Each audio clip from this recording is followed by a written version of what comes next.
Welcome back from the break. اور break پہ جانے سے پہلے آپ باتیں سن رہے تھے ڈاکٹر فاروق ستار کی. ہمارے ساتھ شیخ رشید احمد بھی ہیں, بڑی دیر سے ہولڈ کیا ہوا انہوں نے, اور مجیب الرحمان شامی صاحب بھی ہیں. ڈاکٹر صاحب, میں نے ایک سوال یہ پوچھنا ہے کہ آپ لوگ انقلاب کہہ رہے ہیں, الطاف حسین صاحب ملک میں انقلاب لانے کی باتیں کر رہے ہیں اور پھر فوج کو دعوت انقلاب دے رہے ہیں, تو کیا ایم کیو ایم کے اپنے اندر کوئی لیڈرشپ نہیں ہے کہ جو یہ انقلاب کی رہنمائی کر سکے اور اس کو لیڈ کر سکے, کہ اس کو فوج کی جانب دیکھنا پڑ رہا ہے؟ مجیب الرحمان شامی صاحب, آپ نے میرا سوال سنا جو میں نے ڈاکٹر فاروق ستار صاحب سے پوچھا تھا. آپ کے خیال میں فوجی جرنیلوں کو کیوں دعوت دی جا رہی ہے؟ اصل میں مبشر صاحب بات یہ ہے کہ جب آپ انقلاب کی بات کرتے ہیں, یعنی ایسا انقلاب جس میں حکومت بدل جائے اور نظام اکھاڑ دیا جائے, تو پھر اس کے لیے آپ کو طاقت کی ضرورت ہوتی ہے. اب وہ طاقت اس وقت فوج کے پاس ہے. جن ملکوں میں فوج انٹیکٹ ہوتی ہے وہاں انقلاب کے نام پر جو کارروائی بھی ہوتی ہے اس سے فوجی تبدیلی, فوجی انقلاب برآمد ہوتا ہے. اور جہاں فوج بھی انقلاب کی نظر ہو جائے وہاں صورتحال مختلف ہوتی ہے, جس طرح آپ نے دیکھا ایران میں ہوا ہے. تو اب پاکستان میں جو تبدیلی کرنا چاہتے ہیں الطاف حسین صاحب, وہ یہ دیکھ رہے ہیں کہ وہ فوج کی طاقت سے کی جا سکتی ہے اور وہ اسی لیے اس کی طرف دیکھ رہے ہیں. فاروق صاحب, آپ کو میری آواز آ رہی ہے؟ ڈاکٹر فاروق ستار صاحب جی آ رہی ہے. اچھا, وہ بیچ میں رابطہ منقطع ہو گیا تھا. میں نے یہ پوچھنا تھا کہ آپ لوگ ملک میں ایک فوجی یعنی فوج کے تھرو یا جرنیلوں کے تھرو انقلاب لانا چاہ رہے ہیں, کیا متحدہ کے اپنے اندر لیڈرشپ نہیں ہے کہ جو اس انقلاب کی کو لیڈ کر سکے؟ دیکھیں, انقلاب تو عوام ہی لائیں گے اور اس کی قیادت انشاءاللہ تعالی قائد تحریک الطاف بھائی کریں گے, اور متحدہ قومی موومنٹ اس انقلاب کا ہراول دستہ ہوگی, اور الطاف بھائی کا ایم کیو ایم کا نظریہ اور فکر و فلسفہ ہی انشاءاللہ تعالی ملک میں متوسط اور غریب طبقے کا انقلاب لائے گا. اور بنیادی طور پر یہ ایک پرامن انقلاب کی بات کی گئی ہے, بیلٹ کے انقلاب کی بات کی گئی ہے. لیکن جو اس وقت عوام کی بے چینی اور اضطراب ہے, جس طرح ان کی زندگیوں کو اجیرن بنا دیا گیا ہے, جس طرح کوئی بھی اگر خسارے کو آپ کو پورا کرنا ہے, چاہے وہ بین الاقوامی تیل کی قیمتوں میں اضافہ ہو, تو اس کا بوجھ بڑی سرعت کے ساتھ اور آسانی کے ساتھ عام لوگوں پر ڈال دیا جاتا ہے. کبھی آر جی ایس ٹی لگانے کی بات کی جاتی ہے, اور جو کام کرنے کے ہیں گزشتہ 60 سالوں سے جو کام نہیں کیا گیا کہ ایک 2% مراعات یافتہ طبقہ ہے اسے کھلی چھوٹ دی گئی ہے, اس کی مراعاتوں کو اسی طریقے سے قائم رکھا گیا ہے.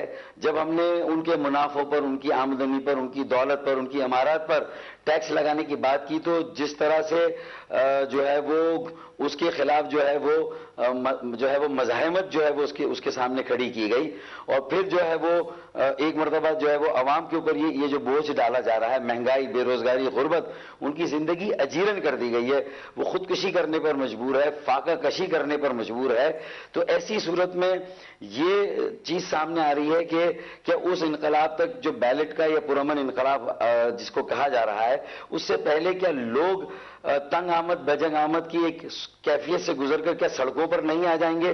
اور اگر ایسی صورت ہوگی تو اس انقلاب کی سمت کا کون تعین کرے گا, اس کو ریگولیٹ کون کرے گا؟ اگر عوام متحد, منظم اور متحرک نہ ہوئے, ان کے پاس ایک ایسی ٹیم جو ایک پالیسی بنا کر حکمرانوں کو آئینہ دکھا سکے. ڈاکٹر صاحب میں سمجھ گیا. شیخ رشید احمد صاحب, اور یہ تیونس اور مصر والی صورتحال ہوئی, تو اس صورت میں انہوں نے کہا ہے کہ فوج کو ایک نیوٹرل امپائر کا کردار ادا کرنا پڑے گا, کیونکہ جو سچویشن ہو رہی ہے, اگر عوام کو جو ہے وہ 10 ملین کے مارچ کی کال دی گئی اور اسلام آباد میں کوئی, یہ میں مثال دے رہا ہوں, اگر کوئی ایسی نوبت آئی, کوئی ایسی صورت آئی اور ایک اتنا بڑا دھرنا, یہ 1 ملین مارچ کو تو آپ بھول جائیے, اس وقت جو ملک کے حالات ہیں, اگر انہیں صحیح رہنما مل جائے, ان کا اعتماد قائم ہو جائے, اور 10 ملین 1 کروڑ لوگ اگر اسلام آباد کی طرف مارچ کرنے لگے, تو پھر ایسی صورت میں جو محب وطن جرنل ہے, جو فوج ہے, اس کا کیا کردار ہوگا؟ شیخ رشید احمد صاحب, فوج کا کیا کردار ہونا چاہیے کہ وہ حکمرانوں سے حکومت لے کے آپ لوگوں کو دے دے, پھر وہ خود کیوں نہ رہے؟ اگر اس نے برائی بننا ہے تو پھر وہ خود عیاشی کر لے.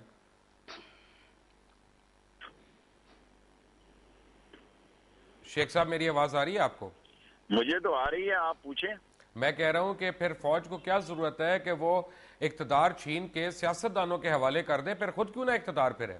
دیکھیں آپ مجھ سے کریٹیکل سوال پوچھ رہے ہیں, مجھ سے بھی ایسا ہی سوال پوچھیں جیسا ڈاکٹر فاروق سے پوچھا آپ نے. اچھا شیخ صاحب اپنا حال مصر بتا میں دیں. جو فوج نے کیا, اگر یہاں وقت آیا تو یہاں بھی وہی کرے گی. مصر میں جو کچھ ہوا ہے اس کی تاریخ دہرائی جا سکتی ہے. اس کے لیے تحریر شوق چاہیے, اس کے لیے تقریر نہیں چاہیے. اور انقلاب خدا نہ کرے کہ انقلاب جو ہے ایسے اثرات چھوڑ جائے. اس ملک میں انقلاب کی بات وہ کر رہے ہیں جنہوں نے انقلاب کی تاریخ نہیں پڑھی. اس ملک میں 30 لاکھ نوجوانوں کو سالانہ روزگار کی ضرورت ہے. اس ملک میں انارکی آ رہی ہے, انتشار آ رہا ہے, خلفشار آ رہا ہے, لوٹ مار آ رہی ہے. اور انقلاب جو ہے یہ ہم جیسے اور دوسرے لوگوں کو لیے ایک نئی ڈیزائنر نعرہ ضرور ہے, لیکن اس پر عمل کرنے کے لیے کیا ہم نے اپنی حالت کو بدلیں؟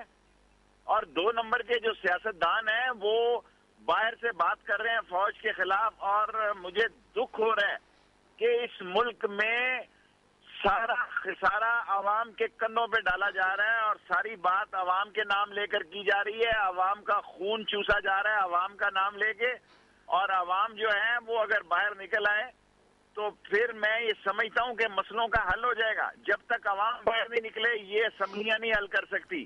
اس اسمبلیوں میں ایسے ہی, کیونکہ خسارہ آپ دیکھیں, آپ کا ریونیو دیکھیں, کتنے 100 ارب روپیہ آپ کا ڈیفالٹ ہو رہا ہے ریونیو کا. کوئی سیاستدان, کوئی تاجر, کوئی انڈسٹریلسٹ, کوئی جاگیردار ٹیکس دینے کو تیار نہیں ہے. کوئی تنخواہ دار جو ہے اس کا گزارا نہیں ہو رہا. وہ کرپشن جو ہے اوپر ہم رو رہے تھے, کرپشن تو نیچے تک کینسر کی طرح پھیل گئی ہے. کوئی آدمی 6-7 ہزار روپے میں مجھے گائے پال کے کہتے ہیں 5 بندوں کی فیملی کو پالے, کیسے پالا جا سکتا ہے؟ شامی صاحب یہاں پہ قطع کلامی ہو رہی ہے. شیخ صاحب, شامی صاحب بات یہ ہے کہ انقلاب اور انارکی پاکستان میں کس کے زیادہ چانس ہیں؟ دیکھیے مبشر صاحب, بات یہ ہے کہ انارکی جو ہے اس کے چانسز زیادہ ہیں, لیکن جب تک فوج ملک میں موجود ہے اور آرگنائزڈ فوج موجود ہے وہ انارکی نہیں ہوگی, وہ فوج اس سے ٹیک اوور کرے گی. دیکھیے یہ جو انقلاب کی باتیں ہو رہی ہیں, آپ دیکھیں چین میں بھی انقلاب آیا, روس میں بھی انقلاب آیا, لیکن روس کے تو کوئی مسائل انقلاب حل نہیں کر سکا. چین کے بہت سے مسائل حل کر دیے. اور یہ انقلاب سے مسئلہ حل نہیں ہوتا, مسئلہ قیادت سے حل ہوتا ہے. اگر قیادت موجود ہے اور لوگ اس کے ساتھ ہیں تو پھر تبدیلی آئے گی, وگرنہ نہیں آئے گی. اور ابھی جو شیخ صاحب فرما رہے ہیں کیا لوگ باہر نکلیں گے, لانگ مارچ کریں گے تو پٹرول کی قیمت کم ہو جائے گی؟ کیا اس سے سعودی عرب ہمیں تیل سستا دینے لگے گا؟ ہاں یہ ہو سکتا ہے کہ آپ گاڑیوں کو آگ لگا دیں اور واپس سائیکل پر چلے جائیں, تب یہ مسئلہ حل ہو سکتا ہے. یہ اگر آپ یہ چاہ رہے ہیں کہ لوگ کارخانے ختم کر دیں, لوگ گاڑیاں جلا دیں, لوگ مکانات لوٹ لیں, تو یہ کون سا انقلاب ہے جو برپا ہونا چاہتا ہے یہاں, اور اس کے کیا نتائج نکلیں گے؟ تو ہم بغیر سوچے سمجھے ایسے الفاظ استعمال کر رہے ہیں جن کا کوئی مطلب نہیں ہے, صرف اپنے آپ کو دھوکہ دے رہے ہیں اور لوگوں کو دھوکہ دے رہے ہیں. مجیب الرحمان شامی صاحب ہیں, شیخ رشید احمد صاحب ہیں, اور ڈاکٹر فاروق ستار ہمارے ساتھ ہیں. Welcome back to the after break. Take a break.